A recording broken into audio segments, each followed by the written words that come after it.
I'm going to call this meeting to order at 5:01 p.m. on Wednesday, December 6, 2023. So I think first Jim is going to do the roll call for us, right? Thank you, Jeremy. Go ahead and do the roll call. Nicholas Acevedo is absent. Dennis Baker. Curtis Black. Matthew Brady. James Carlson. Jeff Cefalia. Ann Clowerty. Susan DeSantis. Jeremy Evans is here. David Gruder.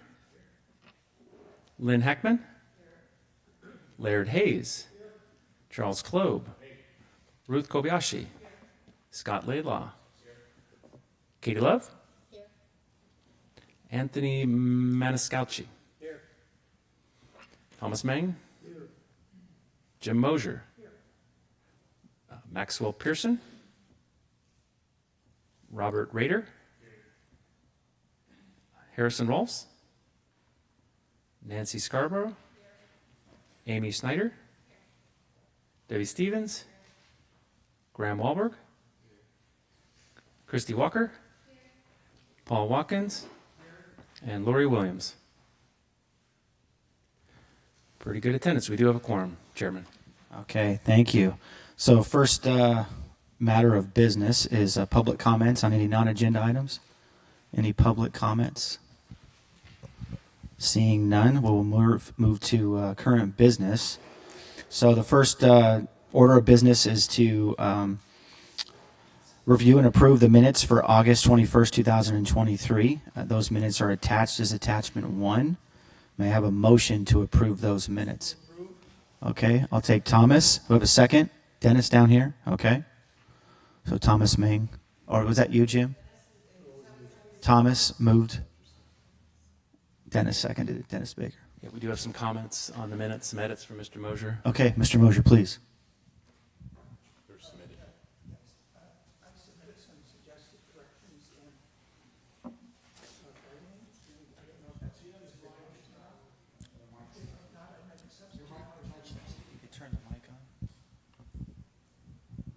It's on the side. I submitted some comments.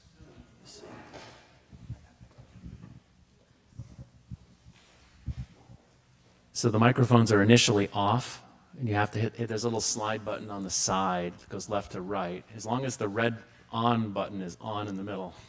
Got it. Perfect. Got it. There we go. Yes, so I submitted some suggested corrections to both sets of minutes in writing, and I don't know if you're willing to include that in your motion to incorporate them. Yes. Please include Mr. Mosier's motions. Okay. Any other comments? For the record, Mr. Baker indicated assent as the second. Okay. All in favor? Any opposed? Any abstentions? Okay. Ruth abstains. Okay. Motion passes. Thank you. All right. Second order of business. We have the meeting minutes from October 4th. That's as attachment 2. So we'd like to review and approve these for October 4th. Do we have a motion to approve these minutes? I'll make a motion with Jim Mosher's comments. Okay. Thank you. Nancy, any second? Okay. Thank you. Any For the record, discussion? I'm sorry, for the record, who made the second? Paul? Okay. Sorry, Paul, your thing is hidden. Thanks. Okay, any discussion on that? Seeing none and seeing that Mr. Mosier's minutes were added to that initial motion, all in favor? Any opposed? Any abstentions? Ruth abstains. Okay, thank you so much. All right, now getting into the heart of the matter, I wanted to start this off by just telling folks that keep in mind that these things are going to be going back to committee. So insofar as we're talking about the vision statement under subsection D and any other items, just keep in mind that we're not looking for comments or anything like that. We're really looking for big picture items if you have comments on things. But just realize this is not finalized. This is just getting your feedback. It'll go back to committee and then be presented here again. All right, so housing element implementation and general plan update schedules. This is attachments 3 and 4 in the packet. So I'm going to turn it over to city staff to talk about that. And then the only action there is to receive and file this report. So, Jim? Certainly. Thank you, Chair Evans. We wanted to provide a schedule to the committee so that you can have an understanding of what we're doing going forward. And that's the purpose of this agenda item. So there's really 2 schedules here. We'll get to them here.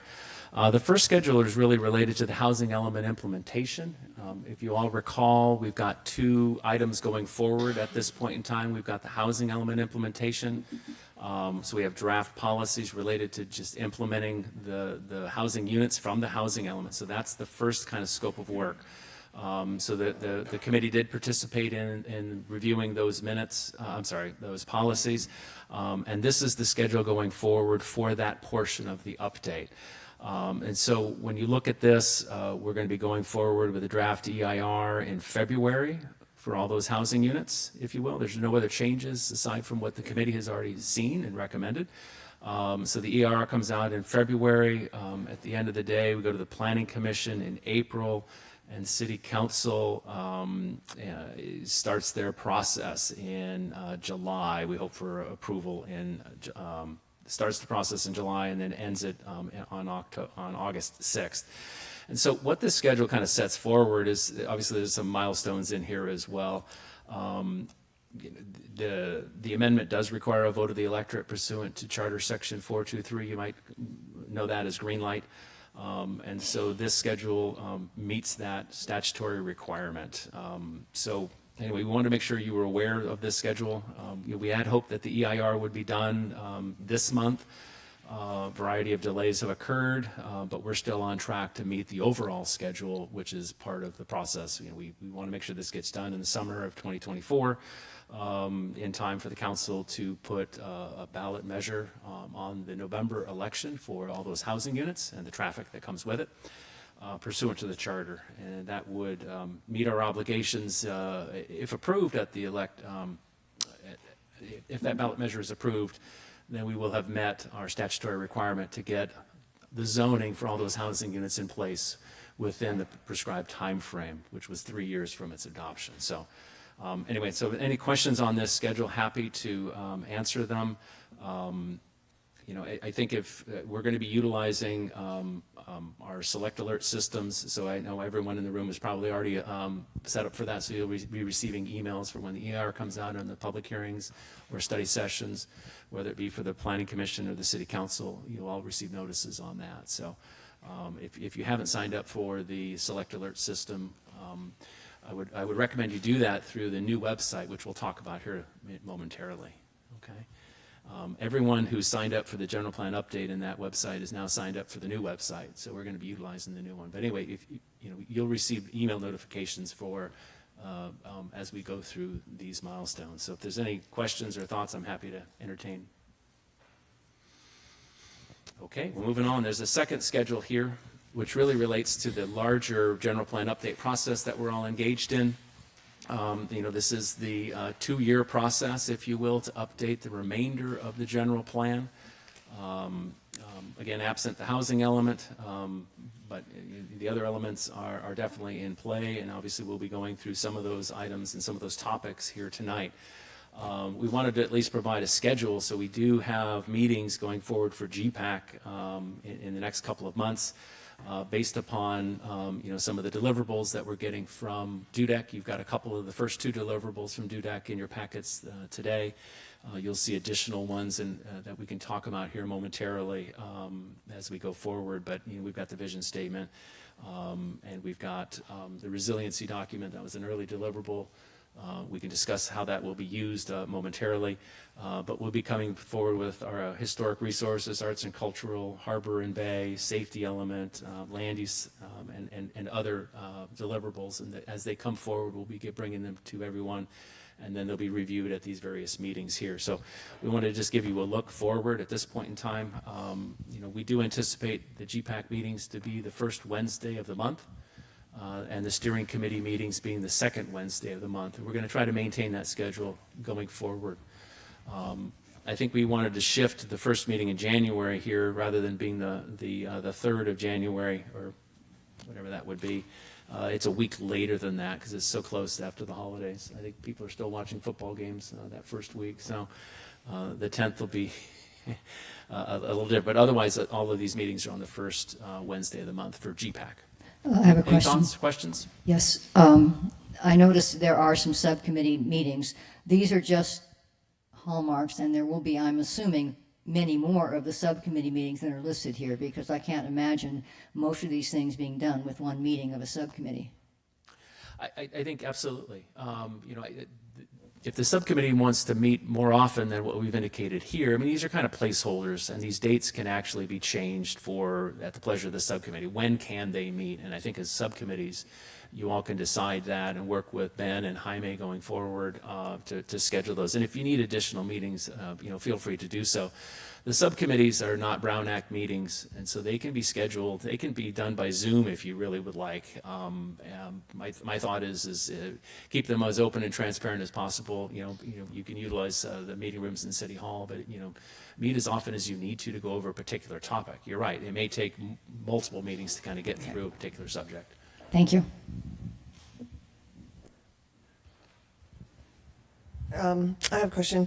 The subcommittees meetings will be reviewing the documents from DUDEC, but how will that be coordinated with public meetings? Because we're not going to approve anything that's final until this gets vetted through lots of people besides us in this room, right? Yeah, absolutely. And I think when we get to the next agenda item, we can kind of explain what these two documents that you have Okay. in the next agenda items, what they are, and what they're going to be used for. So we'll save that for the next agenda item. Okay, that's fine. But I will say generally, yes. I mean, you're going to be reviewing these documents in the future. We'll be reviewing additional reports, additional studies that we may require and have DUDEC prepare and bring them forward. As background information, you're going to have the results of outreach. You're going to have a lot of feedback, and eventually you'll actually see draft policies come forward through DUDEC that you'll be reviewing and wordsmithing. And so, but again, it's sort of an iterative process. You're going to get outreach, which will then inform what the draft should look like, and you'll have input on all of that, and then the drafts will come out, and then those are going to go through its own outreach process, and you can see this back and forth that's going to occur, and this is one of the reasons it takes a bit of time to make sure we get it right, so that we have initial input up front from the public, and that helps inform where DUDEC goes with this information, and then they come in and give drafts, and then we go back and forth, you can see. So you're right, there's going to be all that back and forth before we get to final documents. There'll be check-ins with City Council from time to time, and there'll be Planning Commission study sessions from time to time when they're necessary, so that we're all kind of in alignment going forward. And so we're not veering away from where the City Council will be. And again, the steering committee will be playing an obvious role in that. That is their role, is to kind of help keep the committee within, shall we say, they're the guardrail committee, right? So they keep us and the process from going into areas that the City Council doesn't want. On the logistics of the subcommittee meetings, do you see it as, say, the vision statement committee meets, and then staff at the end of that meeting says, do you need another meeting, and when do you meet it, so that they can determine that? And I mean, because usually we have staff members there as well, so there's got to be some coordination, but the impetus will come from the subcommittee? Yes, I would envision that. So you're right, staff will be at those subcommittee meetings. There'll be discussions about the various topics, and ultimately there'll be information then passed from the subcommittee to the GPAC at a regular meeting. And so if the GPAC is not ready to a subcommittee is not ready to kind of finalize their recommendation to the full GPAC, and they need an additional meeting, then it would be up to the subcommittee with staff's help to schedule that, and we'll facilitate that subsequent meeting. And then when whatever the topic is at that particular moment in any of the subcommittee meetings, once the subcommittee is ready to kind of report back out to the GPAC, we'll just put it on the next agenda, whatever it might be. All right, thank you. Thank you. It's still working, yes. Chuck Fancher. I'm not on your committee. I attend as a citizen. How can I learn the meetings of the subcommittees? Would I need to be on the select alert system, and through that I will be alerted as to when the subcommittees meet, or how can I be informed? Certainly, that's one way that you can be informed. The second would be to obviously watch our new website, and we'll go over to that website today, and that will actually have the events on it, and you'll see calendars of upcoming events, and that'll include the meetings, and so we'll have all of that information there. And the alert system would also propagate notices to a person in the system. Yes. Thank you. Just going to say, too, good question. At the beginning of the meetings, too, we have an open forum for the public, too, if you want to make comments. And then plus our last agenda item, we're talking about outreach and engagement, which probably directly affects you and the community. So thank you for that. Good question. All right. Any other questions on the kind of look forward schedule? We do anticipate to have monthly GPAC meetings and monthly steering committee meetings. And then the steering committee will then do their bi-monthly report to City Council. Nancy's been very good about doing that. And we'll assist her in whatever that report is. And then the council will provide direction. And so I think we can maybe talk about how that might work as it relates to the resiliency item that we've been brought forward, because this is sort of an item that came from the committee. Again, we've had DUDEC provide some information in the background report that you have. At the end of the day, we probably need to do a check-in with City Council to make sure we're going in the right direction. Obviously, the steering committee can provide that direction, but if it's a significant topic, a check-in at the council might be warranted, and we'll leave that up to the steering committee to decide. But and then when that information comes down from the steering committee, then we will be steered in the correct direction, if you will. Right? Okay.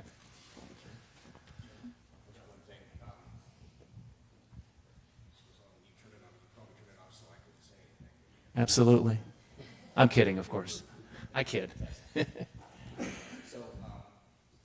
there was a noise element committee, and they haven't ever met, and it doesn't look like they're going to meet based on this. Is it safe to say that this group is not going to have any involvement in the noise element? I don't have a great answer for that. I would say that the noise element might need to have a little additional refinement to some of the policies. So you're correct in that there has not been a noise element committee meeting. And the noise element was just recently updated by the City Council here in November, just last month. The purpose of that amendment was simply to eliminate inconsistencies with policies of the housing element, which then facilitates the general plan and zoning actions to allow housing in the airport area. And so we fast-tracked that ordinance because we have pending projects that are coming forward, and that's the reason why it was separated from the work that we're doing here. That amendment is complete. We feel it does protect future residents in that area. Now, will there need to be additional changes to the noise element as we go forward? We may discover that. We didn't put the noise element into the scope of work under DUDEC, and so if we do get into a significant change there, we may need to do a scope change with DUDEC to have them review it. We will be taking the document and reformatting it to fit into the final finished product. That is included in what we're doing, but beyond that, we don't have a significant item in the scope of work for DUDEC to review and do any work to that. So I know that's maybe not a clear answer. I would say generally no, but I think there's an opportunity to review it and refine it and make it even better than it is right now. So I'll leave that up to you, and as we go forward, You know, I think that discussion, you know, I think we can continue to have that discussion, and, you know, if there's an additional directive to make some further changes, I think we can help you with that. Now, I obviously won't be here to help you with that. Yes, could we get some clarification about what will happen with regard to this committee's outreach subcommittee? There's quite a few members that are on that, and it doesn't appear to be on the timeline. It's not tied into a background report. So will there be outreach going on, and when will that committee be meeting during this time frame? That's a good question. The outreach subcommittee was really principally doing their work on reviewing the outreach plan that DUDEC prepared. I think there may need to be subcommittee meetings on outreach, you know, as we go forward to kind of, you know, review what's working, what's not working. If there's additional feedback that, you know, maybe we should take a slightly different direction, you know, we might want to have that feedback from the committee. So I would look at this, I wouldn't look at this schedule here as limiting what you're doing. I think it's a pretty good snapshot of what we will be doing going forward, but that doesn't mean that other committees can't meet during this time period to address topics that come up. As I think as we go forward, we're going to, you know, obviously start to receive some feedback from the community, and we may want to revisit what we're doing in the outreach effort, and feedback from the subcommittee and GPAC will be requested. But we don't have it on the schedule yet, but I think that will occur.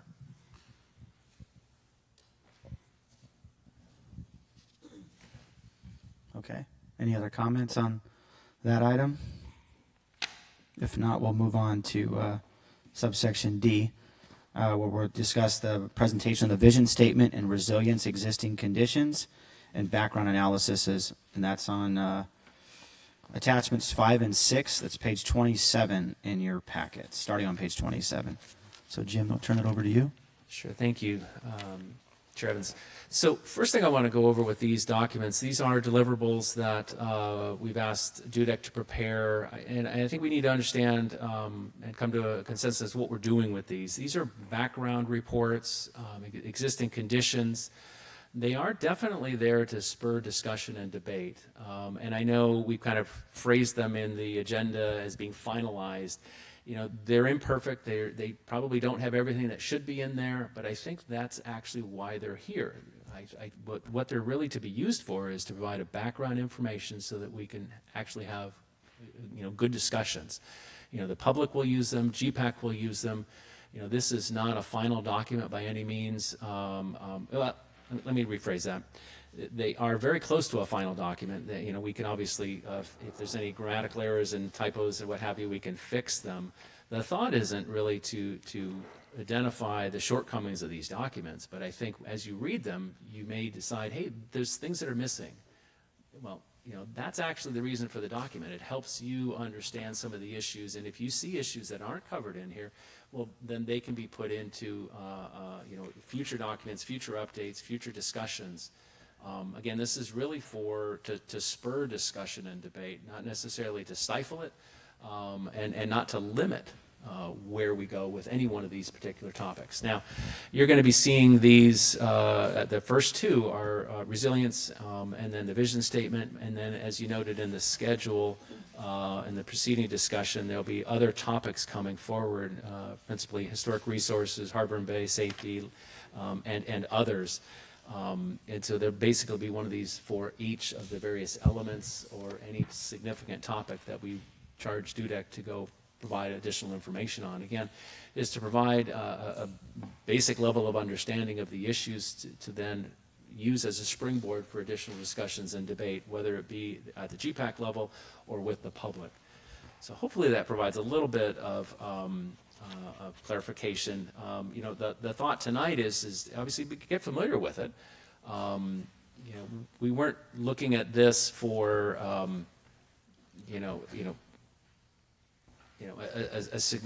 we weren't looking necessarily to wordsmith this document tonight. That wasn't the intent. I mean, this is just to provide you some background information, and then we're going to go from here and go forward, as opposed to just revising this and spending an hour and a half discussing it to to figure out the shortcomings, if any, of these documents. Does that make sense? I think that what, at least from my point of view, we want is, this is going to the committee. The committees are going to work on these. Are there things that you want to direct the committee, say, hey, this wasn't addressed in this foundation document? So that's the thing. Remember, they are going back to the committees. The committees can throw them out. They can tear them to pieces if they want to. But this is just something to get started. And I think as we go forward with that, if there's things that are missing, then we want to know what those are.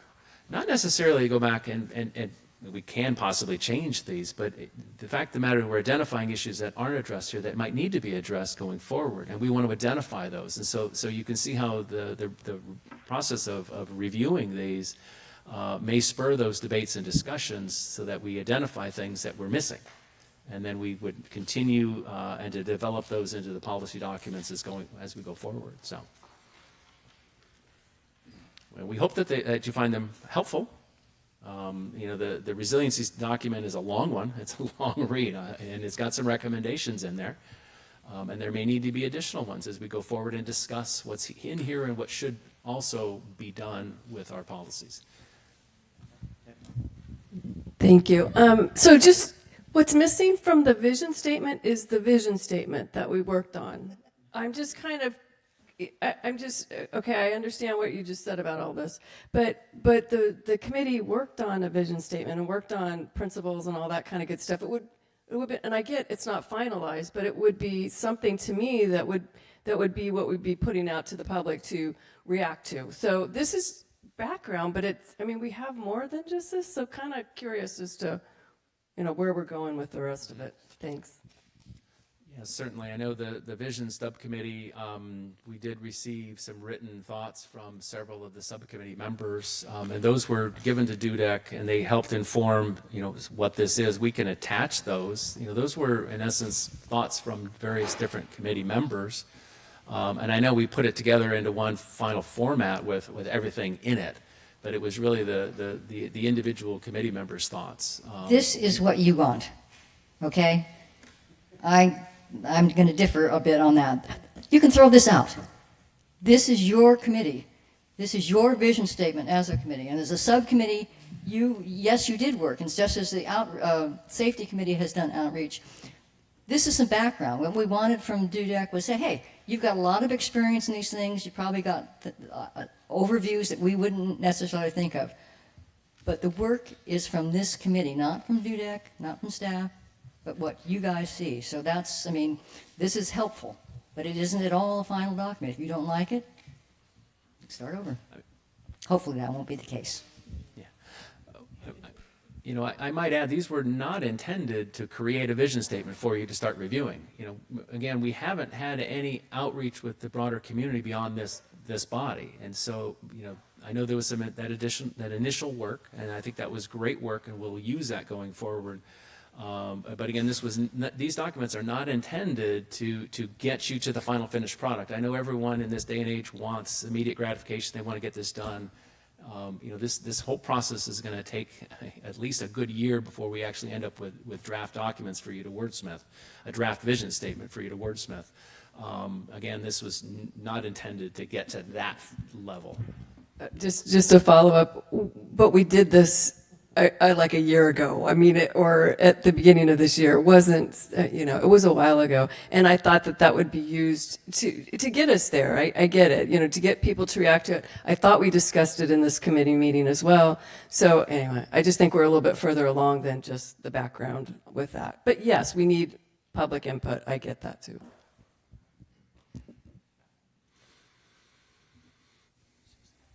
Susan, please. My comment is, I think the background information is excellent.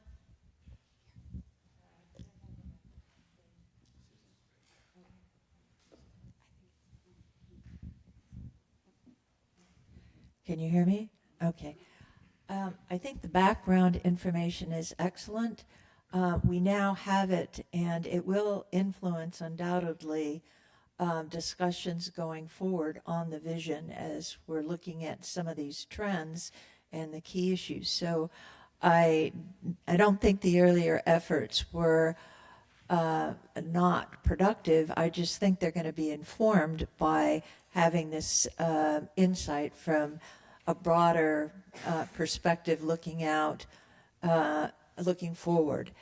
The one observation I would like to make about the document is there are a lot of examples of policies and programs that other communities have. They're primarily outside of Southern California. They're Northern California. They're other states.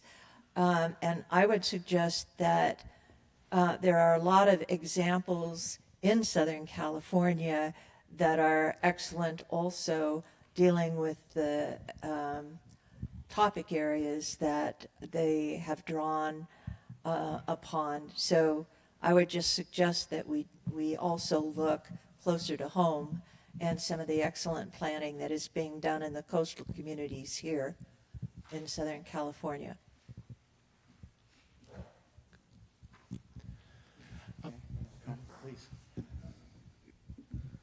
So, Hi there.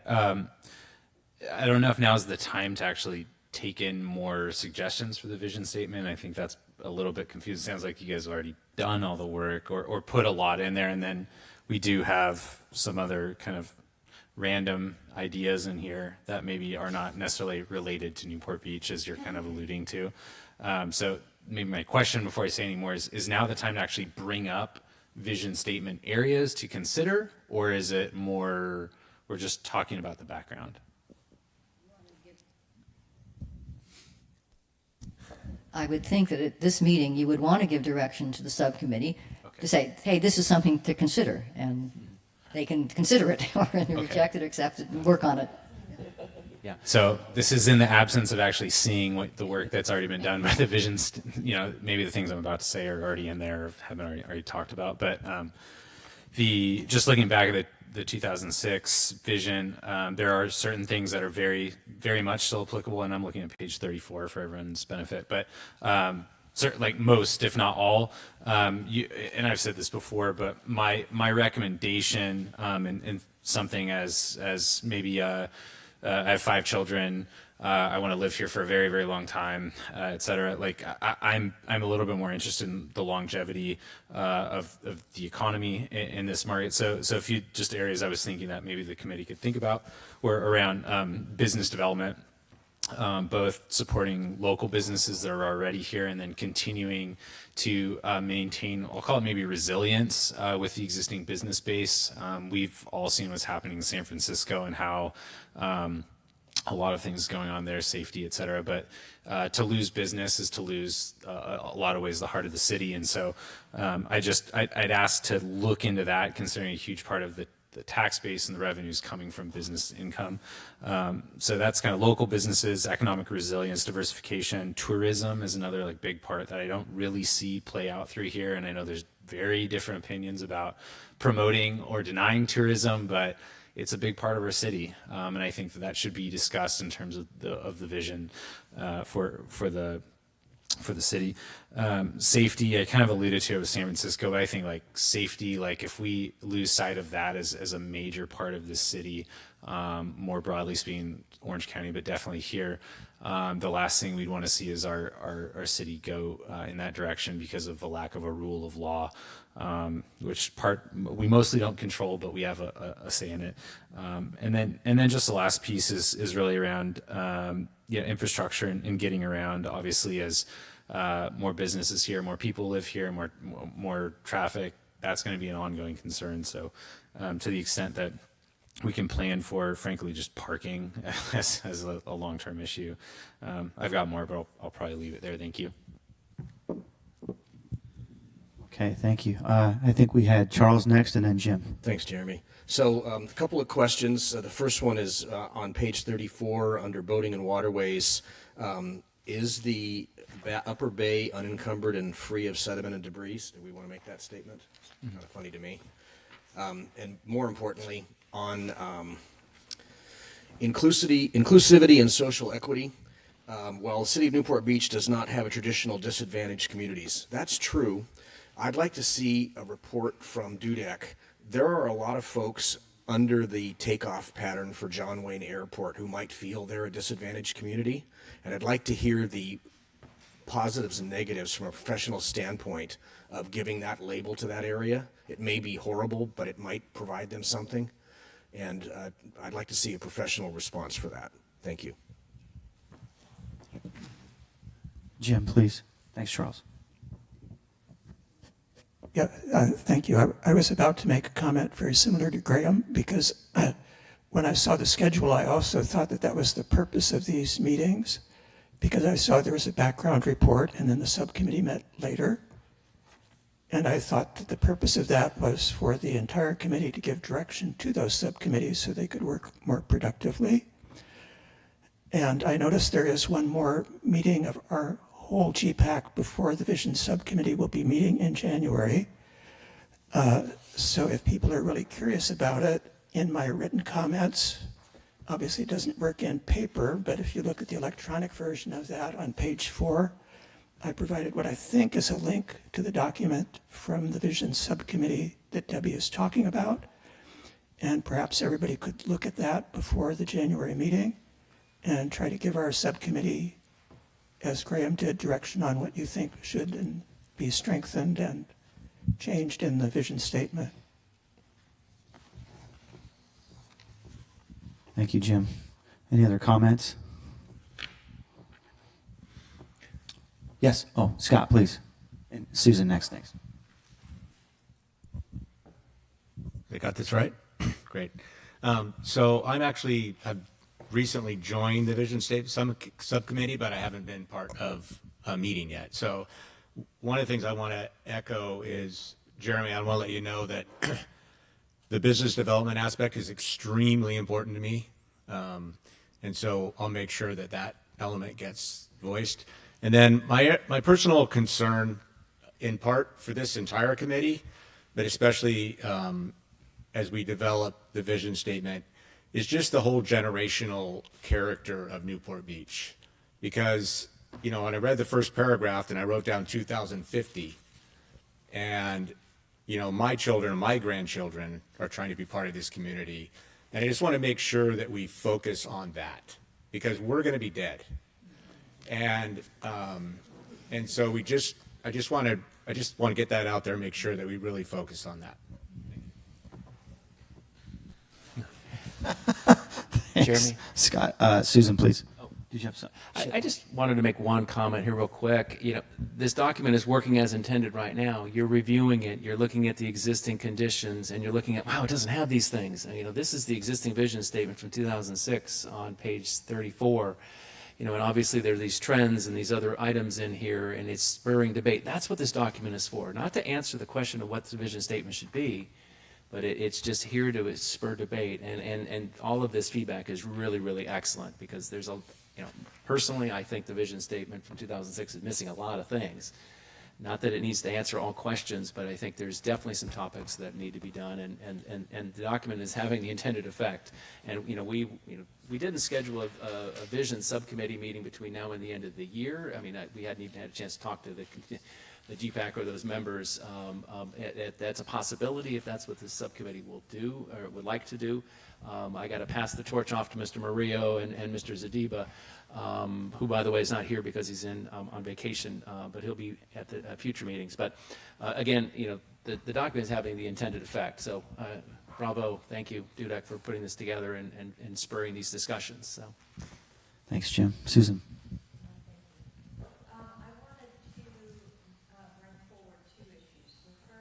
I think this is on page 2 of the document, it references sustainability. And I wanted to suggest that we look at a broader, okay. Is that better? Oh, yeah. Okay. That we broaden the definition of sustainability beyond what's here. Their definition is to reduce the use of natural resources and impact that people have on the environment, which I think is important. But I also think, and this may be in line with what Graham was saying, we want to look at the sustainability of our communities and our local government and our resources as well for the longer term, and make decisions with that in mind. So that, I think that is one comment I'd make. The other one is there's a section that focuses in on the urban outdoors, and it talks about the tree canopies, tree removals, fire resiliency, and so forth.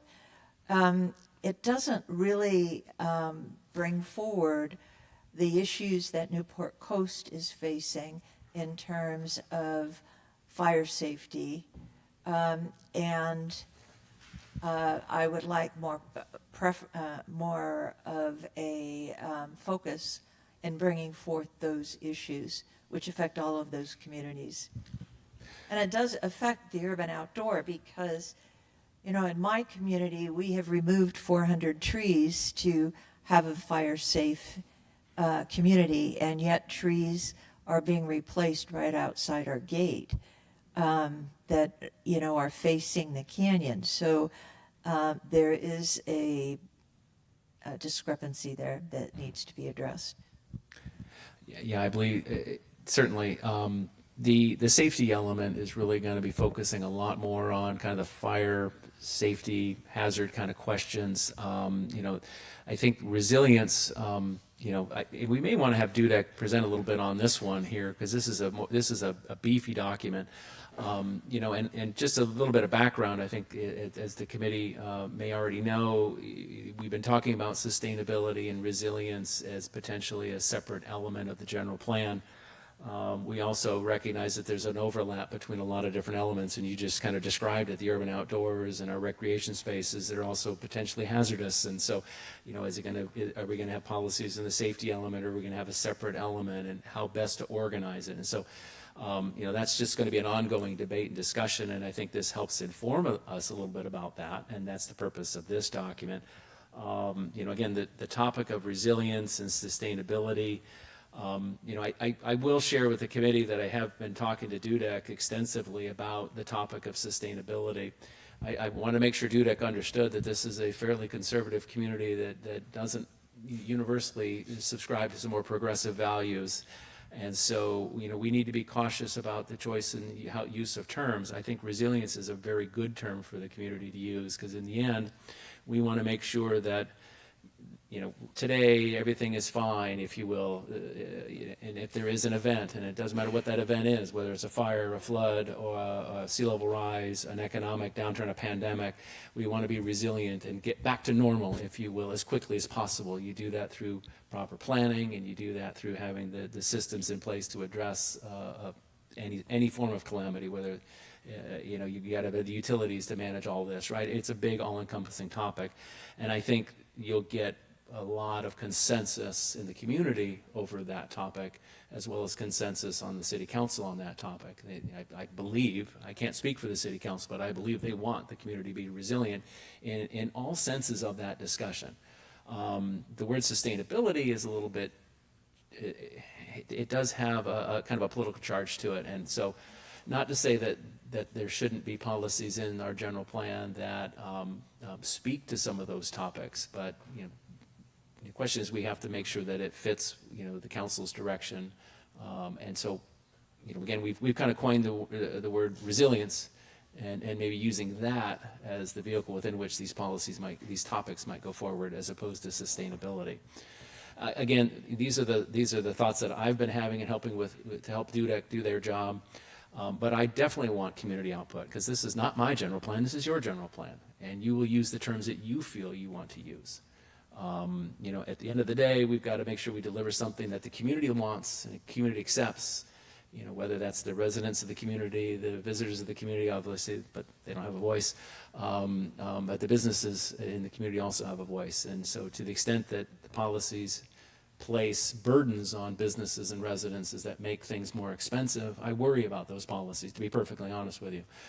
Not that they're not well-intentioned, and they might be necessary, you know, but as a community, you'll decide that together. So hopefully that helps provide a little bit of context on why we're using the word resilience more than we're using the word sustainability. And again, I could be corrected on this. I am staff to help guide you. I am, this is your general plan, and you will create it the way, in the vision that you would like it to be. Christy, 1 second. Hold on. Lynn, did you have something? Oh, just, yeah, real quickly, on this exact topic, and semantics is important, but I don't really want to look at 6 months or a year from now a document that feels to me like it was copy and pasted from a city or cities that really, that we operate quite differently from. And as an example of that, currently with the certain state mandates, the issue with the Balboa Island Ferry is a very good example of a city resource, a beloved city resource that is under fire by these mandates that are supposed to be sustainable and reduce emissions and everything, when in the reality is it's going to increase traffic and actually emissions will increase. So and again, I'm a word person, so semantics is all good and fine, but the reality for us is that we're looking at losing something that is a fabric of our community. And if that happens, I think the ramifications of it are going to be not good, I guess, and I don't know how anybody else feels about it, but I feel pretty strongly about it being one of our most wonderful elements, not only of business and tourism, traffic, emissions, sustainability, whatever you want to entitle it.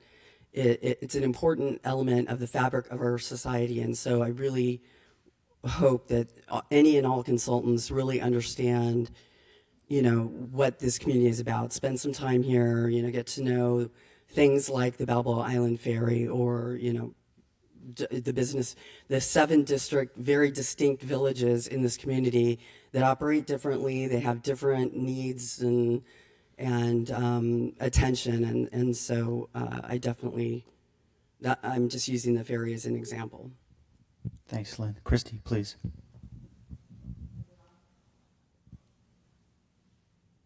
Thanks, Graham. Dennis, if you wouldn't mind, can you back up a little bit to what you began saying, in that how you chose with DUDEC to replace a word like sustainability with resilience? You said something about how this community, this city, is maybe not warm and fuzzy about the word sustainability. Is that what you guys are just kind of rebranding that into resilience?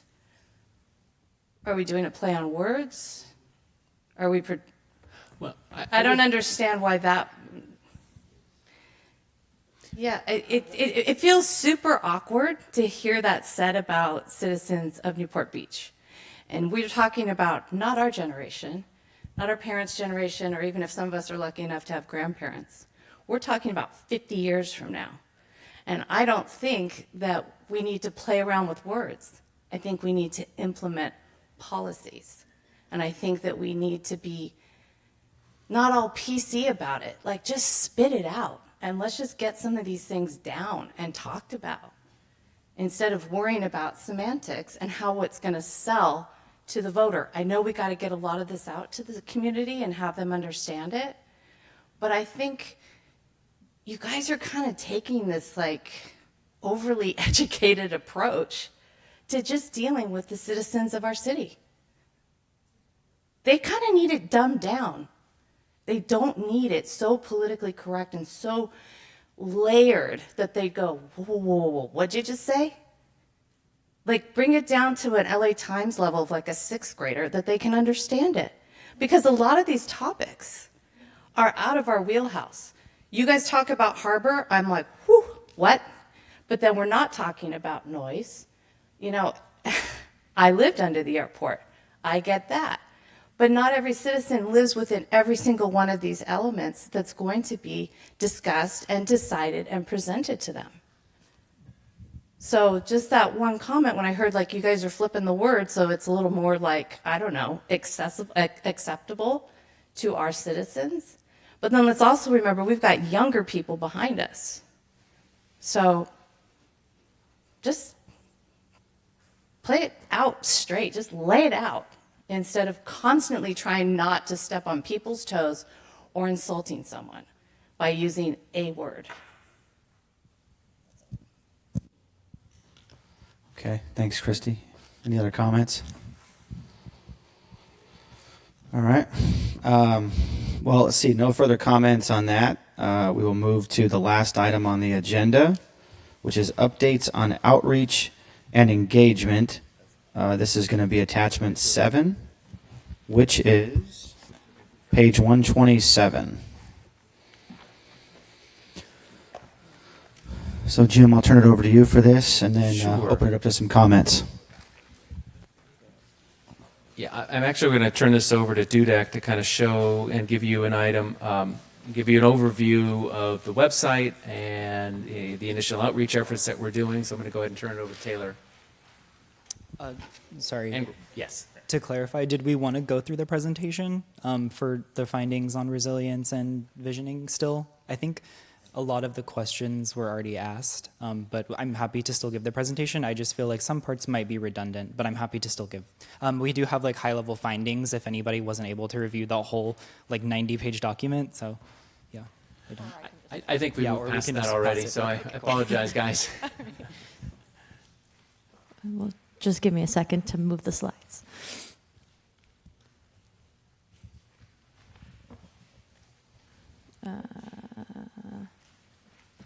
All right. If you guys want to introduce yourselves, that'd be great. Yeah. Thanks. You want to go, Grant? Yeah, I mean, I'm here to answer questions, but my portion of the presentation, we kind of already talked about it, so you probably won't hear too much from me. But my name is Grant Sless, and I'm an urban planner at Dudek. I work really closely with Elizabeth Dixon, who I think you're all familiar with by this point. And I'm working on all of these background analyses. We'll be working on policy development, and then I'll also be working with Taylor and her team to do a community outreach as well. But yeah, I'll pass it to Taylor. Hi, everyone. My name is Taylor Funderburk. I'm with Kearns and West, so I work closely with Jenna, and we're part of the outreach team, or we are the outreach team working with Dudek. So I'm glad to be here with you all tonight. I know you got some of these materials already in your packet, so we'll just go through them high level, and then I can try to answer any questions and take some comments and feedback. So where we are now, right, and we've done some really good work earlier this fall and kind of getting to this point. So you should have received what we're calling a workshop in a box PowerPoint, and we'll talk about that in just a second. We'll also review just high level some pop-up events that we have scheduled for December. So we are kicking off, we're going out into the community, and then we'll talk about the website launch, and I'll actually move up to the podium and we'll pull it up live on the slides or up on the screen. All right, so the Workshop in a Box PowerPoint. This was a slide deck that we developed in partnership with Dudek and the city. It is a tool, one of many, in our multi-pronged approach for engagement that is developed to give a high-level overview of what the general plan is. The contents will include kind of a welcome and introduction, an overview of the general plan. Because we are still in phase 1 of engagement, this activity is specific to that phase 1, really thinking and trying to solicit input on the vision of the future of Newport Beach and then next steps. The goal of this Workshop in a Box PowerPoint is that if a community group or organization, an HOA, really wants to present information about the general plan to their group, but is not necessarily facilitated by the project team, this PowerPoint can be provided to them so that they can do that that presentation internally with their group, do that activity, and then provide us with those responses so we can incorporate it into other elements of our input. The goal of this too is to provide consistent messaging across the board so that each group is getting the same type of information and really try to limit any misinformation or confusion along the way. This kind of PowerPoint will evolve as the phases evolve, so it's kind of iterations along the time, and it will be adapted to the specific event or audience that the PowerPoint is going to.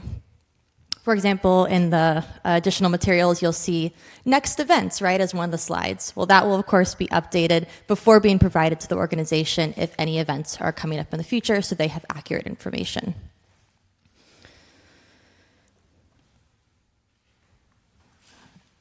All right. We are super excited. We have scheduled 2 pop-up events for December to kind of kick off some information gathering and providing information to the public. So we've secured a booth at each of these farmers markets. We'll be in Corona Del Mar on December 16th, and then we'll be down by the pier on Newport Beach on December 17th. We are still finalizing the materials and exactly what those will look like, but generally it'd be informational boards, discussions about the elements, what to expect in the future, and starting to solicit that information from the community so we can really start kicking off that process. We'll also be encouraging people to look at the website and really get that part of that piece going.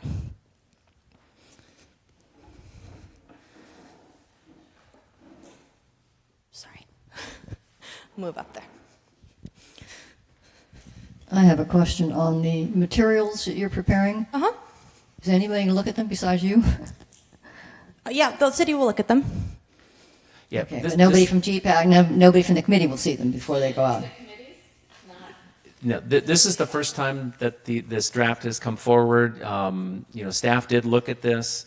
The intent behind this is that if there is, a group that wants to utilize this, if you want to take this to your HOA, we would help provide you some staff support to update this for your specific group, add the dates, tailor it for your at the particular point in time and the issues that are being discussed, and to assist you in that, so that we have consistent messaging.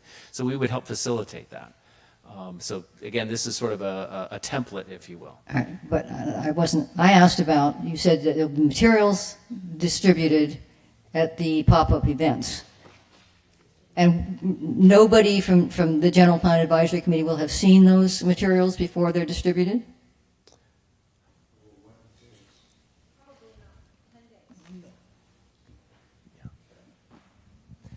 I can say that I haven't seen those materials, so. You haven't seen them? No, we haven't seen them. So nobody from the city's seen them, and I'm not trying to be a jerk here to Dudek. I'm not thinking that you're going to do that, but the purpose of this committee is to be looking at these things and saying, this is what we want to go out to our residents. And so to have them have materials distributed that nobody's looked at is, to me, not a good first step. That's a very good point. This initial outreach is just to provide some information to those folks who are there who want to talk to us at this booth. We will have a city staff member there just to provide knowledge and information about the update process, but not necessarily about the topics or the issues. Obviously, then point them to the website where they can get information. But it is that very low level kind of, or maybe that's really more high level initial outreach. The point is not how low level or high level it is. To me, the point is that this committee has not seen any of it. And that is, and I'm not trying to tell you guys, but to me as the steering committee member, that is a concern to me. And if it's a concern to you, then I think we need to have a discussion. Christy, please. Thank you. If this is going to be the first initial outreach to our communities, I'm assuming, because we don't know, because we haven't been told, that it would be somewhat of the vision statement of what all these different elements are working on. I mean, what exactly is going to be communicated to the public? The vision statement, and then if they go, well, hey, what about blah, blah, blah? Is that going to be able to get answered? Is it going to be interactive? Yeah. That's a great question. So the goal, and we're developing this, of course, the city will see them once they're done, and we'll go through a review process and work with them on what that looks like. It would really be, what is a general plan? And really answering high-level questions, not diving into vision statements or any of the elements in detail. The idea would be, right, as of this point, talking about informational boards of just letting people know the general plan update is happening, And these are some frequently asked questions, and we really hope to hear from you more in the future as more events are scheduled and through the website.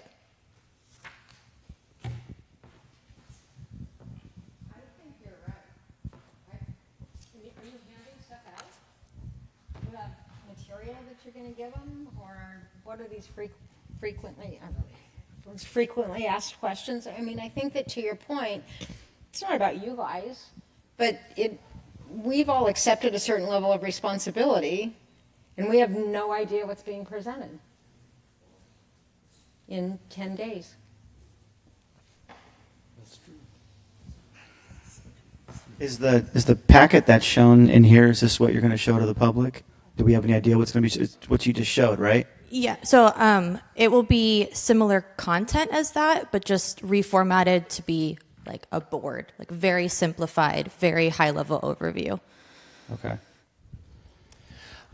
Yeah, definitely sensing some hesitation to move forward with the outreach so quickly without having the materials reviewed, and so we can cancel these events and bring the materials before the committee before we start these events.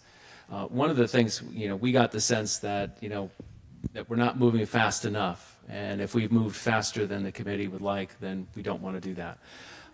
Because we've been definitely getting the sense that we're not moving fast enough. So we wanted to get at least the information out to the community that we are undertaking a general plan update. Very high level information, really no additional information than what's already in the website, making sure people know that what we're doing. That was our intent.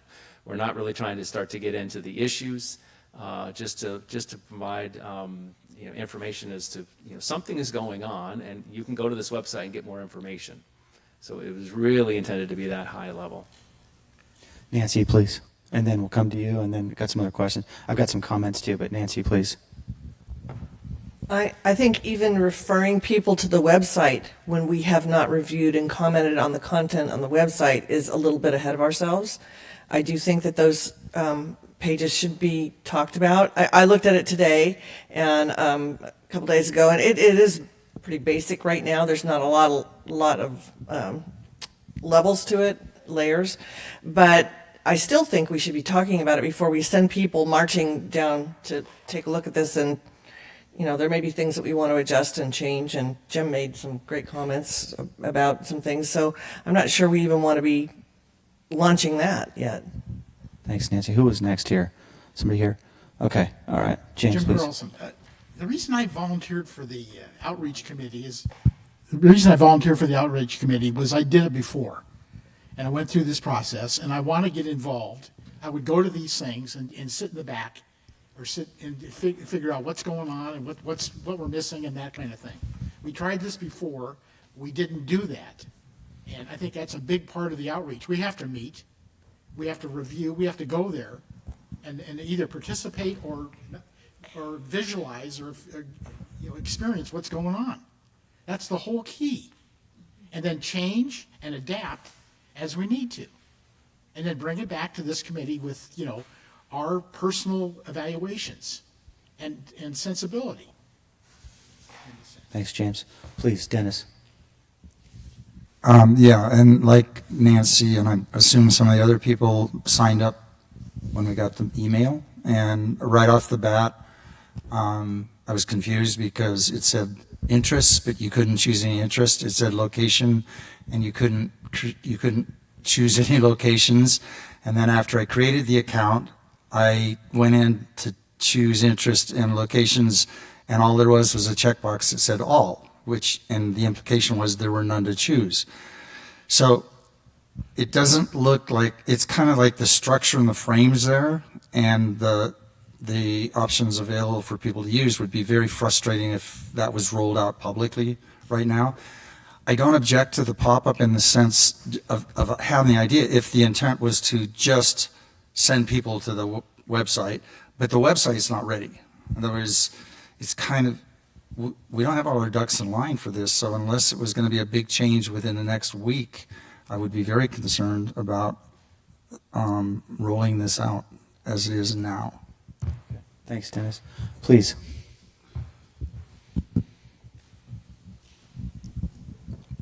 Thank you. Chuck Fancher. I'm speaking out of order because I am not a member of this committee. I had applied, I was appointed by the council. I wasn't allowed to sit on this committee because I serve on the Water Quality and Coastal Tidelands Committee.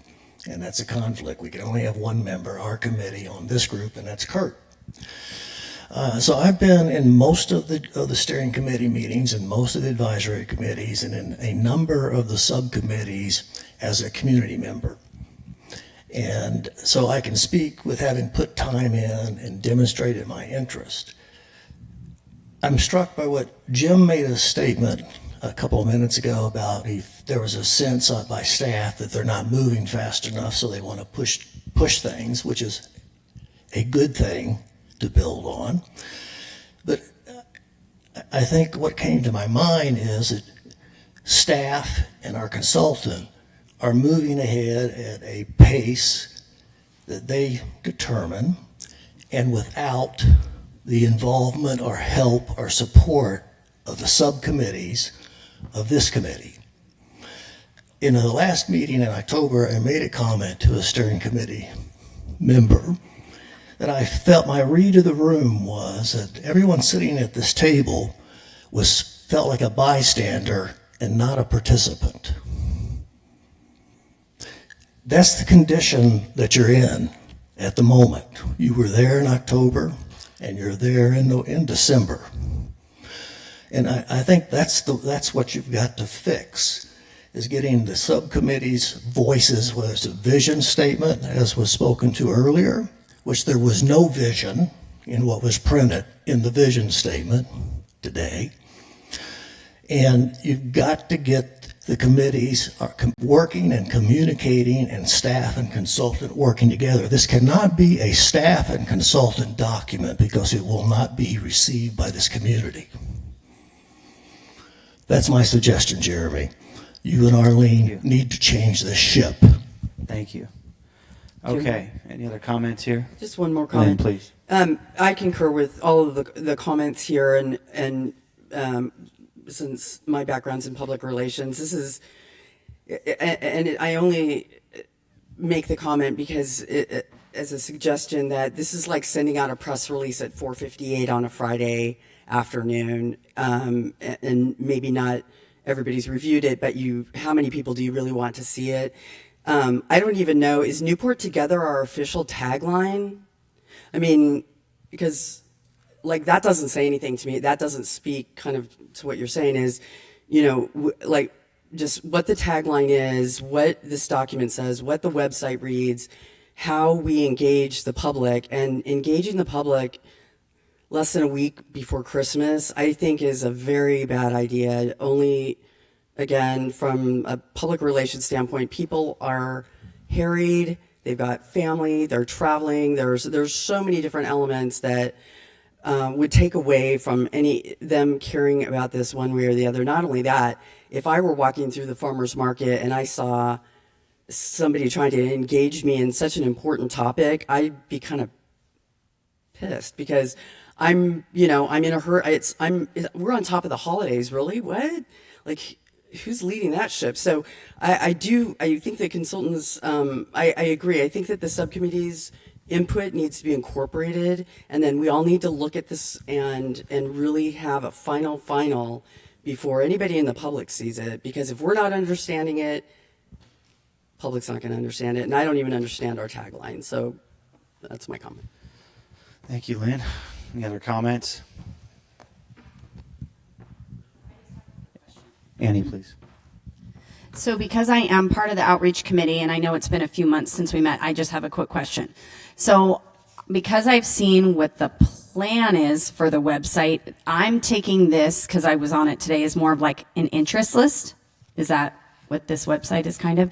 Because the goal was to get a website from your guys' presentation to our outreach committee. I thought like 2 months ago, it was beautiful with like, you showed us other cities' websites that you've done. That's the goal, right? To get to that point. That's the goal. So I think that you're not communicating to people that weren't at that meeting what the goal is going to be, right? Because this is almost like an interest list. You're trying to get people to join an interest list to then see a future built website. Am I right? Yes. So I think that needs to be clarified because it's not being pitched very well. I'm fine with an interest list as an outreach committee person myself. I think that we need to be communicating what that is, and then I think we just need not drop the ball that when the real website is formulated, an outreach committee has looked it over, we've seen it, and then we come and pitch it saying, this is our website that's going to be going out to the public, and we're going to be launching it to everyone on that interest list that you've created. Correct? Kind of. I think I In so many- misunderstood. So are you asking me if the iteration that we have now is going to be like shut down and redone? Or just evolve? This is not what you guys pitched. Anyone else at the outreach committee know what the website? This is not what we saw. This is not what we were pitched as was going to be the website that would be to the community. So what I'm taking it is that you just haven't communicated tonight that this is kind of your initial interest list, for lack of a better word, of people to see for the future launch, which again was very high level, I remember. The one you pitched to us was very high level a couple months ago. This is obviously can't be it because this is not high level. I think I'm not quite You understanding don't- the question. Right? Yeah. Okay. You know, it might be helpful to go through and show the website because we haven't done that yet. Yeah, I mean, this isn't what was pitched, so that's again why I just thought it was, quote, a little dumbed down, and maybe that's why people are frustrated because they don't understand that this is just a dumbed down version. I mean, I'm hoping that's what this is. When you say what was pitched, are you referring to the examples from the other cities, like Provo, Utah? Exactly. Okay. Yeah. So the reason that we showed those is because those are examples of a social pinpoint website, and that's the platform that we chose to develop the website. So it's super customizable. So it really, Newport gets to decide what that website is ultimately going to look like. And I think the point that you're getting at is that the website looks kind of sad and empty right now, like an interest list. That's because we don't have much content yet. We haven't done a lot of the work. Exactly. Yeah. That's what I just think that needs to go to this, needs to be communicated to everyone sitting here. That I also thought we were maybe moving a little, I would say, on the slower side, but I don't want to rush either. I don't think it's okay for us to be looking at something that we didn't get to look at and then fully understand, because as an outreach committee, we weren't really, we spend a lot of time reviewing minutes. We don't spend a lot of time in guts. And I think we need a little bit more guts to everything. And so that's what I'm saying is, I think that's why everybody in my mind is taken back, that they're like, what is this? I'm fine with this as a general outreach committee and knowing that we're telling people this is where you're going to put your interest and more is going to be coming, so that we're not trying to sell something that doesn't have, like, for example, Newport Together. I mean, that's not our tagline. I think it's just trying to get people excited to learn more in the future is my take, but I don't know. You're spot on with the website. It will continue to evolve. This is phase one of probably very many over the time. For example, we talked a lot about the tools that are included in Social Pinpoint. We've just started implementing those. Those will continue to come as we decide what kind of input we're seeking at different times. And then maps can be involved, questionnaires can be involved, surveys can be involved, comment forms can be involved. Those are coming. This is to say, hey, the general plan is being updated. We want you to stay informed. So please sign up so that we can email you and keep you notified. And as events are posted, as GPAC meetings are happening, steering committees are happening, that you as a public can attend what feels best for you at your level, at your interest. That was my next slide. So I appreciate that. So, yeah, and I think just knowing that we can sit here and say whatever that future looks like, Yeah. we'll have a chance to collaborate and make sure that the vision statement, whatever that is successfully pushed into the future beautiful one that will be like Provo, Utah. Yeah, it's evolving.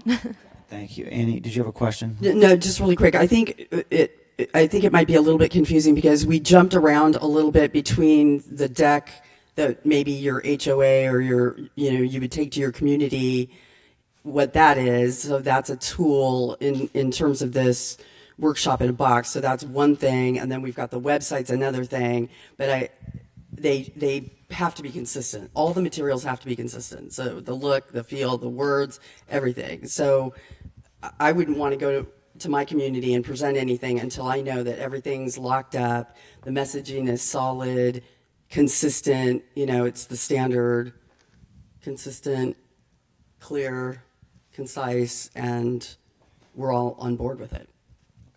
Thank you. Do you want to finish the presentation? Dennis, unless you got a quick comment here. Okay, all right, okay. If it's website related, I can try to answer it.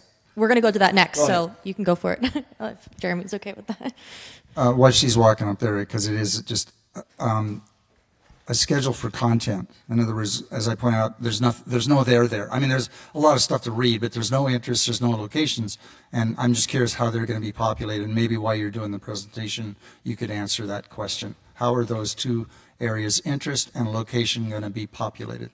Yeah, can we connect afterwards? Because I want to make sure I'm seeing where you're getting that air on the website, because I might need to go work on that behind the scenes. So It's when you create your account. is it the login join button? It's right when you create the account. You create the account, and it has a place where it implies that it is asking you for your interests, Mhm. and it is asking you for locations, neither of which do anything. Otherwise, they're not active links. Okay. They're not. And then after you've created the account, you have access to those areas, Mhm. and it says it implies choosing from some list there is no list. There's only a checkbox that says all, but all is nothing. So what I'm saying is, as a user, I was instantly frustrated. Okay. Thank you for flagging that for us. We'll work on getting that fixed. All right.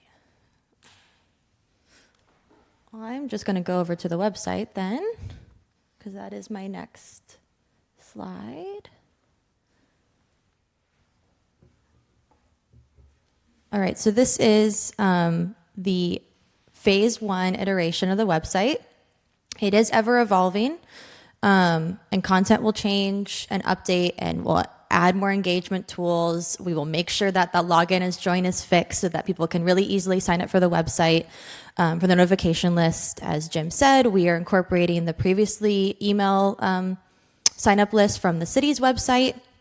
So that will be included once we start actually sending email campaigns out through the website. So this is the homepage.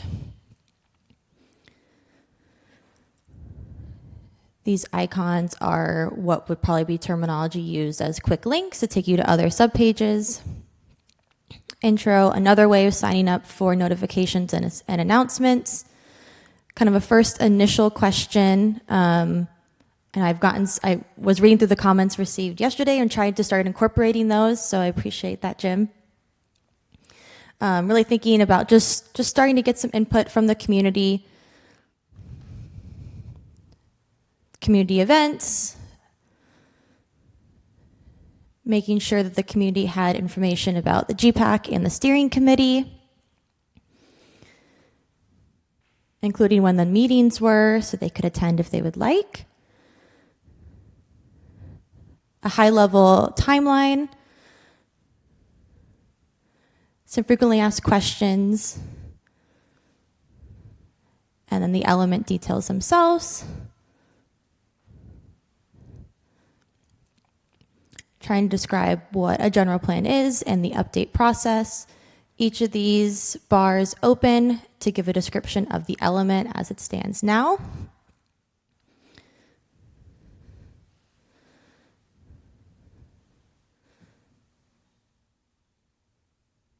Get engaged. Right now it just has events. This will also be a location where tools of engagement will be posted, as well as on the homepage.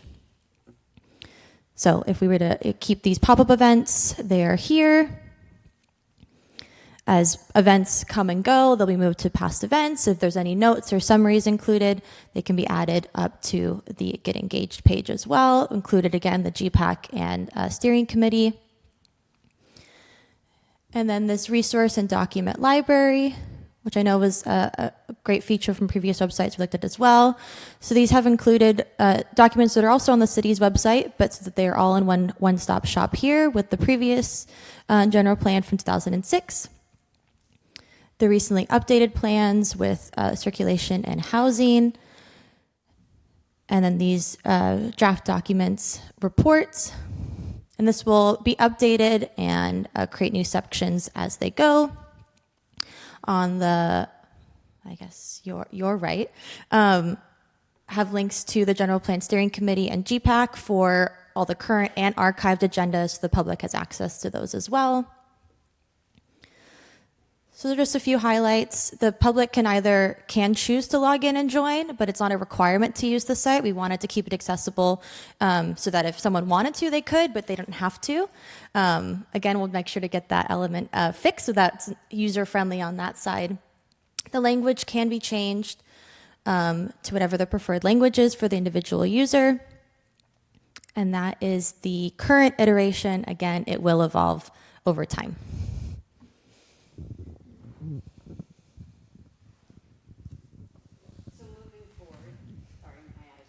Annie, and then Dennis. So there's no concern, moving forward, there will be an opportunity for you guys to pitch everybody of changes, because I think that's the concern.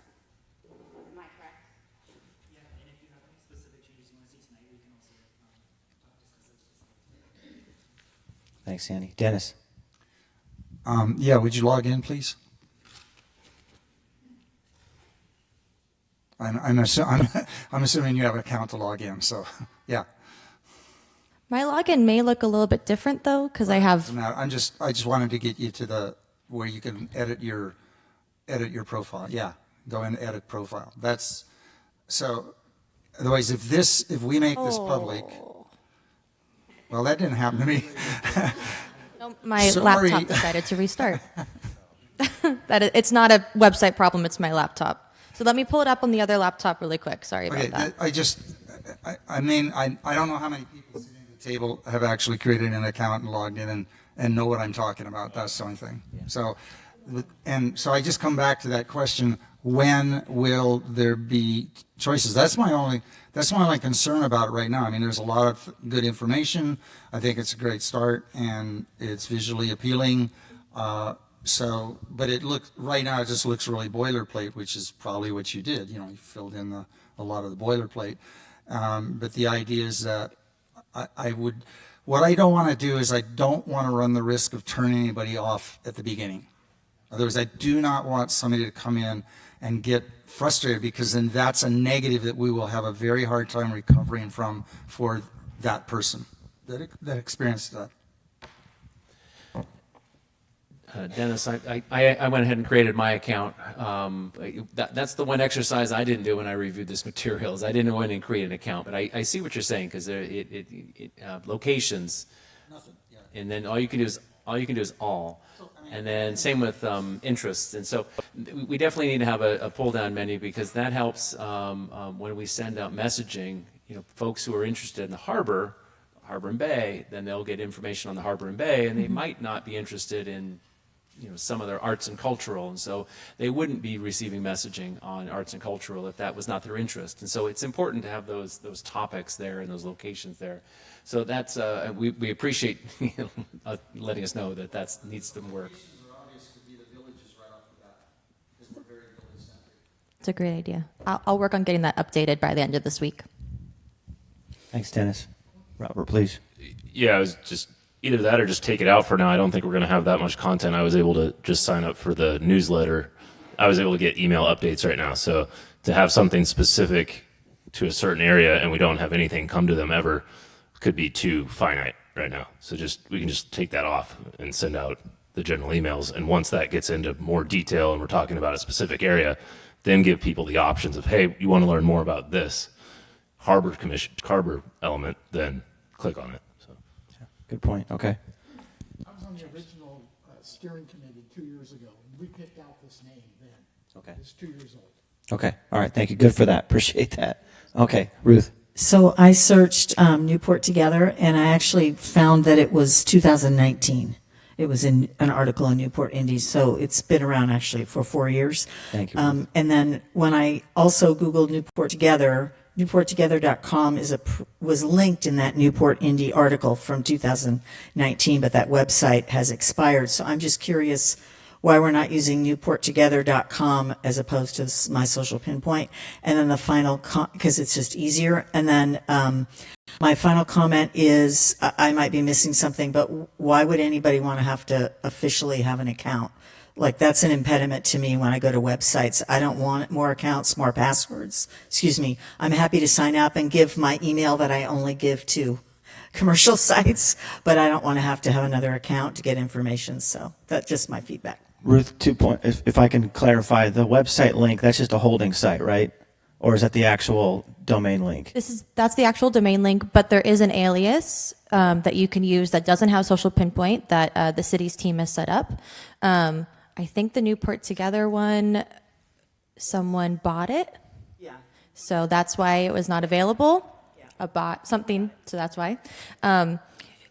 We can clarify that the Join Now login is purely optional. It is not required. There's a secondary email list to set up. We can even look at trying to get it removed altogether so that there's no perception of an impediment. It is not required to do comments because any of the comment situations, we can require an email address so that there's a way to contact people after they provide input. So they're not interconnected to each other. Thanks for that. So I guess that leaves the question, are folks okay with having these two pop-up events, knowing what the website looks like and knowing what materials look like? Please.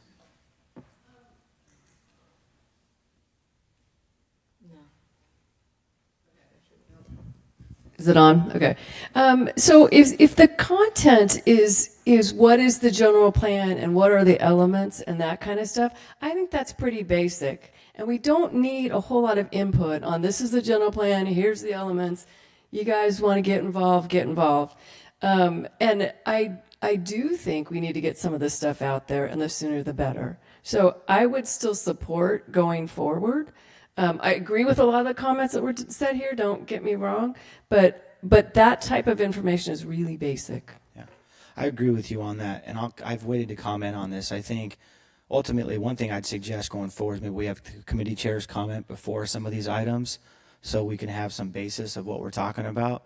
But I agree with you completely. I think the website looks fine. I think it's a general information, and I think it goes along with what Andy was saying, which is this is basic information to get people signed up outside of those issues that Dennis popped up about, but I think that's it. So I would support this too. Any other comments? Please. Yeah, I think I'd advocate for continuing with the events, but I would also advocate that I think in the future, I think everyone's trying to defend against meeting fatigue, but one of the things that could really help would be to have some, subcommittee check-ins, even over email of here's what we're going to launch, quick feedback on it. What do you think? It would also give us the ability to defend the product and speak through the decision-making process and what was included. And I realize that we've not been doing subcommittee meetings, but even the work that y'all put together on resilience, sustainability, it's a really great document. And basically it suggests going and discussing these things in our subcommittees. And I think, that's probably the next step here. And I think it would clear up a lot of the confusion on what the product is. I agree. Thanks, Curtis. Please. I just have another comment on something I've said consistently, which is I don't know how involved the committee members here were with planning or even selecting or even knowing about these pop-up events. But I think it is critical that we at least one person from our committee should be present at every single one of these events. And if they're occurring without anyone's knowledge, that to me is just not a good plan. The overall schedule should involve everyone in this room so that we can corral all of our resources. So that to me is a big deal, and I don't know how we remedy that going forward, but I think it's something we should be very focused on. And then the next point is we obviously should discuss how to get the outreach committee on a more regular schedule, because given that it's not on the calendar at all at this point, it seems that we definitely need to have that be a regularly occurring meeting. Okay, thank you. Good comments. Similar to what Curtis said and what Debbie said, and I agree with that. Okay, any other? Ruth, please. I'll just make it real quick. I think it would be great if we can be equipped to be effective ambassadors. Yep, good point. Okay, any other comments on that? If not, we'll move to the last item on the agenda. Okay, Jim, please. Yeah, thank you.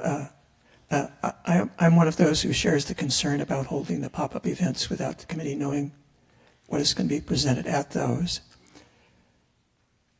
I don't know how many people actually looked at my written comment. I wanted to point out, with regard to the website and trying to reach people through social pinpoint, an organization statewide called Institute of Local Governments is holding a webinar tomorrow morning about using social pinpoint for engaging the public. And so the members of the outreach committee at least might want to sign up and follow that. It seems to be directed not so much at a glitzy website, but reaching hard to reach elements of our community, which I think should be important to us. And perhaps we could provide some independent input to the consultant on how best to do that if we attended the webinar. I have no idea what will be on it. But building on the hesitancy about not having seen what will be distributed at the pop-up events, the one thing we have seen is the workshop in a box. And I don't think we commented very extensively on it. I'm a little confused about it. Again, I think it was meant in a positive way, but I kind of find it boring when you give a long presentation about these are the elements of a general plan, blah, blah, blah. I thought at this stage we're trying to get community input about vision for Newport Beach. And this workshop for a box, in a box, starts with a very brief, not very clear description of what our current vision is, has a lot of slides in between, and then asks somebody, what's your vision for the future?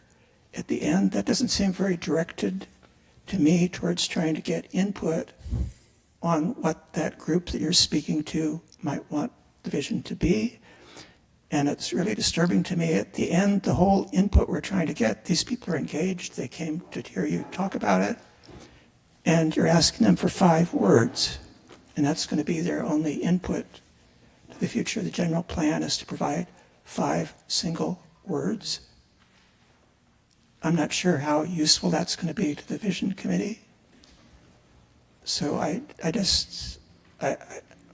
could be mistaken about what the purpose of the workshop in a box is, but if it is to seek meaningful, open-ended input on a vision for Newport Beach, I don't think it accomplishes that. Okay, thanks, Jim. Paul? Yeah, real quick, Jeremy. Maybe the ship has sailed, but is it too difficult to have somebody from the outreach committee kind of take a look at the content for the pop-up events before it's launched? I mean, I would think somebody could. Yeah, is there a subcommittee chair? Absolutely, we can do that. And just have somebody, breeze through it and make sure that they're, satisfied with it. Who's Thank the you. chair of the? Annie, you want to do this? I think that's the biggest thing is I think that going into these big meetings, whoever is in charge of the subcommittee, I think we need a couple minutes to say, Yeah. hey, we've met, you're going to hear, we're on board, and that's what's lacking, and I think that's what brings doubt, and I'm happy to review it. Yes. Thank you. Thank you. And I think maybe what we could do is move, it's actually item 5 on the agenda, move that to the beginning and have the reports up front. I think that's Yeah. good. It gets people like a little more excited than reviewing the old minutes and Yeah. like again our guts. Yeah. So Yep. I'm happy to do that. Thank you. Extra Christmas presents for you this year. Awesome. All right, Dennis. So what I'm envisioning is that this event, I'm going to just pick the Coronado Market. The market is, there's a pop-up, literally a pop-up tent there. I would also assume there's going to be a QR code that everybody could just hit with their phone, and there's somebody there to ask any questions that come up. I don't even know that there would be materials there, because why would you want to duplicate or print necessarily what's on the website? if you give a QR code. If people don't have their phone, don't want to do the QR code, that's fine.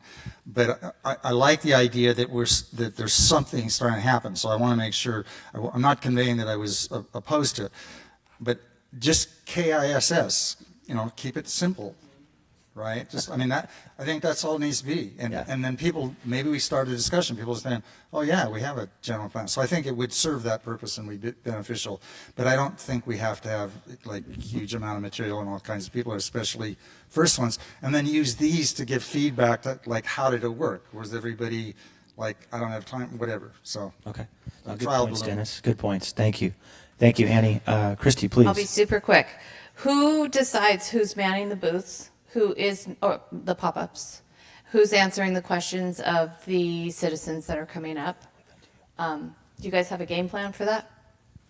Well, we do. So Kearns and West will be there, and we're going to have a couple city staff members there as well. Maybe not to each event. We're getting the volunteers and sending our staff out there as well to help you, so that we're there. Again, it is very high level.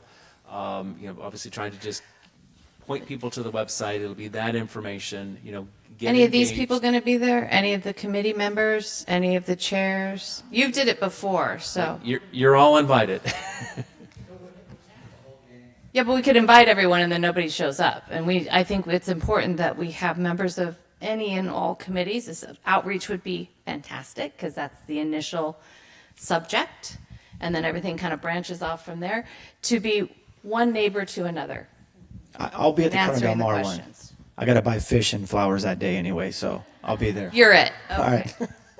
Yeah, we definitely would love to have committee members there. I do think that having the committee going out into the community, whether it's at a pop-up event or your HOA or any other organizations that you're a part of, to the extent that it fits, that you can provide information, just get people engaged, get people to the website to sign up and then follow along. Whether you use the workshop in a box or not is up to you, but I think you folks are going to be the best ambassadors to get the word out into the community. And I apologize if we kind of jumped the gun and went out in the community and we started these two events here. That was just a sense of urgency that we felt from the committee, and if we've gotten in front of the committee, apologize for that. We'll definitely make sure that the materials as we develop and hand out to the community are reviewed by the committee before they do that, and we'll get some buy-in for if we have a flyer, it's really to kind of get people to the website so they carry it away and then they can use it and go to the URL and then sign up. It's really going to be that high level with this one, just to let people know, hey, we're out there, we're starting this process, so go here, get engaged, and then sign up and get engaged. And so it's not going to be topic related at this moment in time. So again, just to let people know we're doing it. I know it's not going to be topic related. I'm talking about neighbor to neighbor. There's some people in this room that, like, I'm pretty sure every citizen of Newport Beach knows who they are. And if they're there to engage in a friendly conversation, a general conversation about it, I think that's far more effective, along with someone from the city and from this firm that we've hired, because they're the professionals. You guys are the planners. You guys know all the ins and outs. If someone wants to get a little chatty about it. But having another citizen, another neighbor there, I think is not just one, a couple, is really important, because I don't want to sound really offensive to you guys, but where I've lived in this city in the various areas is not the high end of the city. And we kind of, like, people don't need to see figureheads and public, like people from city council and stuff. They want to talk to the people. So along with you guys, I think it's really important that you figure out how you're going to bring some of these people to these events. That's my personal opinion. If I might, obviously we're going to support the efforts of the committee, and Dudek is going to be, and staff are going to be at the pop-up events. We didn't want to obligate the committee members to go to these events, but I do agree with you 100% that if committee members are there and are equipped and are just talking to their neighbors, you're going to get a lot more mileage out of the outreach efforts. Again, we didn't want to obligate you folks, but we'll definitely make sure you're informed of these events. And if you want to go to them, great. If you want to use, and city staff will support you in the use of this this toolkit, this kind of template, if you will. And it can be tailored, and we can do the editing of that for you if you want to take it to your community event or your HOA. And we will work in partnership with you folks. Kearns and West will be there. Dudek will be there. I shouldn't say it's my staff anymore. City staff, Jaime staff will be there to facilitate the process. So I want you to know we're all in a partnership together, but I do agree that if you folks are at these events and talking to your neighbors, you're going to get a lot of mileage out of it. So I do support it.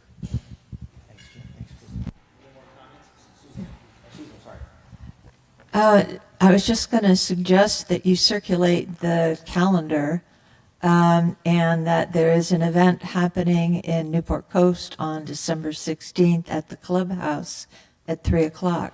It's a Christmas event. So if you're looking for a broader audience there, it's happening on the 16th at 3 o'clock. Okay. But we may all have dates that we could contribute for things that are happening within the various villages.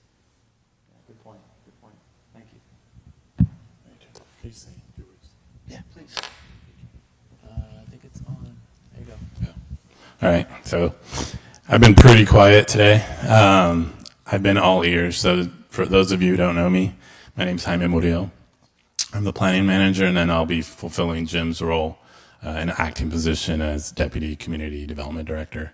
Jim and Ben have been in the weeds on this from day one. I've kind of been on the outside edges, kind of participating somewhat. I participated with the safety subcommittee. But now I'm going to be all in. So Ben, just to maintain that continuity, he's going to remain project manager. But I'm committed to attend all these meetings. I think all the comments provided today were super valuable to hear. Being that this is my first meeting and kind of hearing kind of the perspectives, I understand the intent of what we're trying to do, and it does sound like maybe we jumped the gun on a few of these items, and we do need to check in a little bit earlier and get some of these subcommittee meetings meeting again to review a lot of these documents. I know that the reports we're going to go over today, there's a lot to it. This is a big committee. There's no way we're going to get into the details. And so I think these subcommittees are super critical so we can share what the information is in each of these reports and have that discussion. But I think our initial goal, as Jim mentioned, was we wanted to show there's been a lot of work going on behind the scenes. We wanted to show the committee all the hard work our consultants have been preparing. But I think it's clear that we need to provide a little check-in before we release it to the public. But sounds like the comments, the website's good to just get people excited.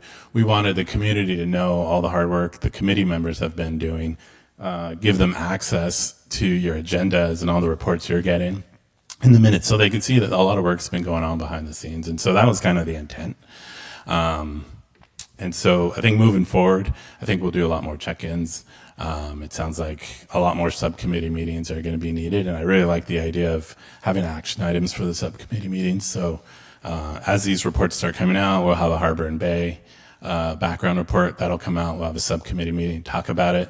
There's recommendations in each of these reports. And so I think we'll have more action items come out of these subcommittee meetings that can now be reported back to the overall GPAC. So yeah, I think there's a lot of information that's coming out, and there's gonna be a lot of work to do. But that was really the intent. And so I think I heard loud and clear a lot of the comments in the direction that this committee wants to go. So moving forward, I'll have that in my mind as we start, strategizing on how to move forward. So I just wanted to make those comments. And I also want to just thank Jim. Jim's dedicated like 26 years of his career here to Newport Beach. I've been 21. I can tell you, Jim has a passion for Newport Beach. He loves the city. Everything he does is to make the city better. And he has a lot of knowledge, and I'm so grateful for all the support over the years and mentorship. But he has had a big part of the development of this community. So I just wanted to thank him. Yeah.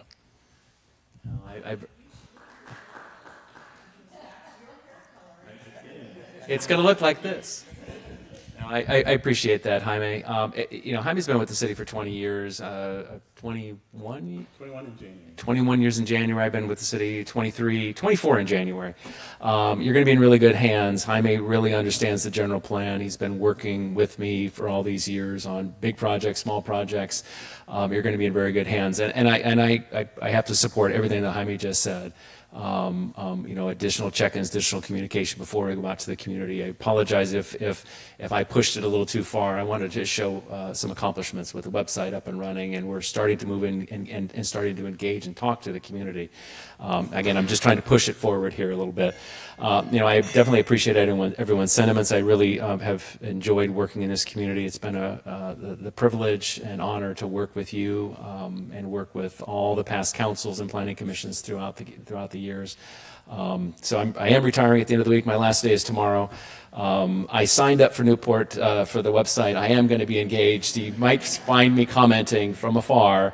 I very much enjoy this community. It's been a distinct honor and privilege to work here, and I wish you good well. And you may see me in the future. I'm going to obviously be doing a lot of other things, but I may come back in a consulting role for some planning firm in Orange County, so you never know where you might see me. But I'm going to be taking definitely some time off, and I appreciate your thoughts, and happy holidays to everyone. Oh, I guess I was going to say two more things. We have a general plan steering committee coming later in the month, and let me get the date on that. Steering committee meeting is on the 20th at 5 p.m. And where is that meeting? I should look that up. It's in this room. And then the next advisory committee meeting is on January 10th. Now, that's not the first Wednesday of the month. Apologize for that. It was just so close to the New Year's. We just moved it back a week. You won't see me at either of those meetings, but you will see Jaime and Ben at those meetings. Okay? All right, Jim, thank you. Jaime, looking forward to working with you. Jeremy, Yes, really please. quick. Just really quick before everybody leaves, I'm wondering if whatever language is going to be used at these outreach events be run by the outreach committee, because again, to the earlier point made by Christy and I think a few other people is, some of the language in here has not been refined. So what are the bullet points that are going to be used because I know people are going to have a lot of questions probably. So are we using the word resiliency as opposed to sustainability? What does that mean? How does it relate to the city? I mean, just what are the bullet points? And I guess the outreach committee should at least know what the content or what the nature of the content that whoever's going to be manning the booth. I mean, I'd love to be there if I'd known about it, but we've got the boat parade. I've got family in town. I mean, we're right on top of the holidays. So Lynn, real quick, Annie's going to be taking a look at some of that. Okay. Yeah, so we're good. We're covered. I'm planning on going to one of these. I've never seen the word sustainability or resilience because I just don't think we're there yet. It's just, hey, this is coming up. You'll see it on the ballot. Here's the dates. We'd love to have you start following as we progress so you can get involved. Like, that's it. And sign up. That's exactly. And sign up. whatever language is on the website. Yeah, it's just that, just general. Sign up, learn more when there's more. There's not more right now. Right? Thanks, Lynn. All right, Annie, thank you. No further comments.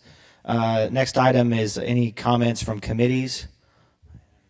We haven't had any there. We're going to skip that. Jim, you have any comments? Yes, I did have a comment. Jaime's comment about the resiliency report that we saw tonight being too big for this committee to productively discuss as a whole, and the importance of subcommittees looking into these things raised the question in my mind. Number one, there is no subcommittee assigned to looking into this report, and number two, the conclusion of this report was the topics in it belonged in different categories. So is it going to be coming back? Is there going to be a committee created to look at it? Is that what we should do? Or are the future background reports going to take the pieces out of this that go with the different topics? What is the future of that? Otherwise, it's just a report that goes nowhere. Yeah, this is where we kind of erred in tonight's meeting. We did have a presentation from Dudek on that document. There are some recommendations in there. One of the key recommendations is to not create a separate element, but to incorporate policies in the various other elements. You're right, we don't have a committee set up for discussing that particular topic. We can agendize that. I'm with Jaime. That's a dense, beefy document, and you know, to have a full discussion with 25, 30 people in the room is going to be very challenging. But I think maybe that document should be discussed by each of the subcommittees because there's a lot of overlap, if you will. Remember, all of our elements do overlap to some degree or the other, and maybe each subcommittee can look at it in those smaller groups, and then we can all come in and discuss it here as a group. That's one option rather than creating a new subcommittee. Just a suggestion. And we don't have on the agenda the creation of a subcommittee, so we can't do that tonight. We could definitely put this on the next agenda for a discussion, but my thought is send it to each one of the subcommittees right now, and then we can actually discuss it in each of the subcommittees. Safety, there's plenty of stuff in there for safety to review, and natural resources and others, and maybe you can start kind of dissecting that document in the existing subcommittees and then come back. I think that's probably the most expeditious way to do it rather than creating a new subcommittee, because you'd have to do that on the next meeting on the 10th and then have a meeting after that. It'll be up to the committee, obviously, but that's one approach that I can see. Yeah, I think possibly when Dudek prepares their future background reports for those individual elements, they could combine the pieces out of this into those to remind those committees of the importance of them. Well, thanks, Jim. Katie, please. Just quickly to your point, I do think that one of the things that would be beneficial if we look at this report specifically, just glancing through it, it hits natural resources and recreation, safety, harbor and bay, to the point made earlier, the ferry, parking, bike paths, exclusion, specifically in here of e-bikes, traffic patterns, all that plays into so many different elements that some sort of crosswalk would be beneficial. I mean, we're not going to, you don't want another document this long to make the crosswalk, but just the highlights of things that need to be considered by multiple, in multiple elements, because air quality, maintenance of the shores and the bicycle and pedestrian trail, it's all in here, but it's all being looked at different committees, so to help the communication between the committees maybe. That's a good point. Okay. Katie, Jim, thank you. Everybody, thanks for your patience today. Happy holidays. I'd like to adjourn this meeting until January 10th, 5 p.m. in this room. What's that? What? Separate, yeah.